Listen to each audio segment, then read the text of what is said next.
కటానా అంటే కళ్యాణ్ బాబు అంటే కటానా అలా ఉంది మూవీ. ఇన్ని రోజులు పాలిటిక్స్ లోకి వెళ్లి మూవీస్ కి రాకుండా ఉన్న అజ్ఞాతవాసం ఈ మూవీతో చింపి అవతలేసేసాడు అంతే. పుష్ప ఇక్కడ ఓజీ అక్కడ, పుష్ప ఇక్కడ ఓజీ అక్కడ. No one can beat the records except Kalyan Babu. OG 2 నే ఓజీ బ్రేక్ చేస్తుంది రికార్డ్స్. OG 2 బ్రేక్ చేసేది మళ్ళీ ఓజీనే. చెప్పలేండి, దేవుడిని చూస్తే ఎలా ఉంటుంది. మా దేవుడు కళ్యాణ్ బాబు దేవుడు. బ్లాక్ బస్టర్ కొట్టాడా? బ్లాక్ బస్టర్ ఇంకా ఎక్కువ అండి. ఇంకా అసలు చెప్పలేం. చాలా మంది ట్రోల్ చేస్తున్నారు, ట్విట్టర్ లో డ్యూటీలు చేస్తున్నారు ఫ్లాప్ చేయాలని చెప్పి. వాళ్ళకి మానసికంగా బాగాలేదండి, సైకాటిక్ పేషెంట్స్, వాళ్ళని ఏం చేయలేము. Keep hating them, will be succeed. ఇక్కడ ఉంటాం. డైలాగ్ చెప్తారా మేడం పవర్ స్టార్? అది చెప్పి నేను తక్కువ చేయలేను. Only Kalyan Babu can do that అంతే. పవర్ స్టార్ ఏం చెప్తారు మరి? ఆయన అలా తక్కువ కనిపిస్తేనే ఈ క్రేజ్ ఇలా ఉంటది. దేవుడు అప్పుడప్పుడు మాత్రమే కనిపించాలి.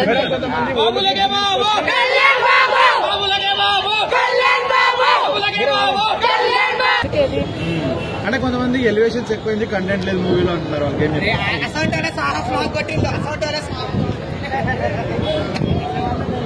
ఎలా అనిపించింది అన్న?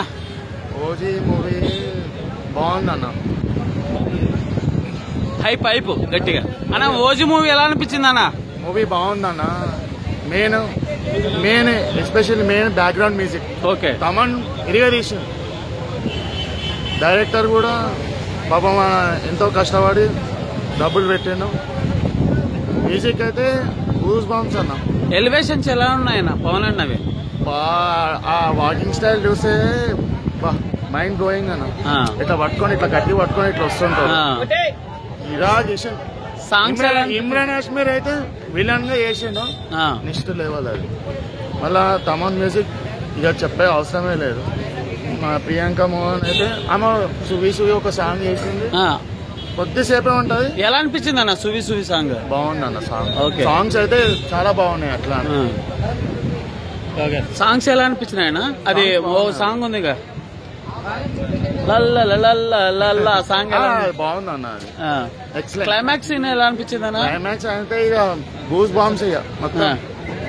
కలెక్షన్ ఎంత రావచ్చు అన్న మొత్తం టోటల్ గా? మొత్తం పాన్ ఇండియా మొత్తం కలిపితే ఒక 2000 కోట్లు అయితే పక్కా వస్తుంది. ఇది RR ఇంకా పుష్ప రికార్డులు బద్దలు కొట్టే ఛాన్సెస్ ఉంది. ఓకే.